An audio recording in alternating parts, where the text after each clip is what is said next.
আমরা যখন ভোট দেই, ভোট দেওয়ার পরে আমরা বিভাগগুলোতে আমরা পরিদর্শনে যাই। এখানে গিয়ে দেখি আমাদের ফিজিক্স ডিপার্টমেন্টে এখানে যে ছাত্র সংসদের মানে ছাত্র দলের পোলিং এজেন্ট ছিল, সে শিক্ষার্থীদেরকে ম্যানিপুলেট করছে ভোট দেওয়ার জন্য।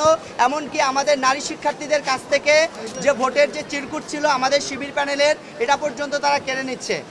আমাদের একই ধরনের কর্মকাণ্ড ঘটেছে অন্যান্য বিভাগগুলোতেও।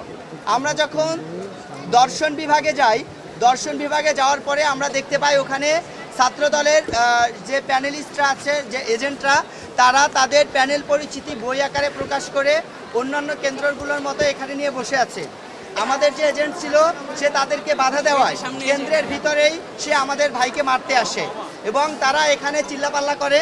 পরবর্তীতে আমাদের শিক্ষক সমিতির সভাপতি সেক্রেটারির সহযোগিতায় এইখান থেকে পরিস্থিতিটা স্বাভাবিক করা হয়।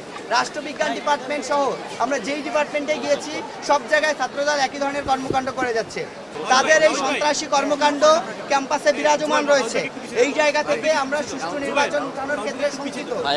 আমরা মনে করছি নির্বাচনের ভোট গণনা করার সময় তারা এই ধরনের বড় কোনো সন্ত্রাসী কর্মকাণ্ড করতে পারে এবং বিভিন্ন মিডিয়ার মাধ্যমে আমরা জানতে পেরেছি এই যে আমাদের ক্যাম্পাসের আশেপাশের অঞ্চলগুলোতে তারা বিভিন্ন ক্যাডারদেরকে ঘাপটি মেরে রেখেছে। নির্বাচনের ভোট গ্রহণ করার সময় বড় ধরনের সমস্যার সৃষ্টি হতে পারে। আমরা নির্বাচন কমিশনের কাছে যাই, নির্বাচন কমিশন বরাবরের মতোই আমাদের উত্তর দেয়। তারা বলতেছে আমরা এগুলো এখনো জানি না, আমাদের কাছে আসেনি। এখন ভাই ইনস্ট্যান্ট সমস্যা হচ্ছে, এখানে তো লিখিত অভিযোগ দিয়ে সমস্যা সমাধান করা পসিবল না, এটা আপনাকে ইনস্ট্যান্ট সমাধান করতে হবে।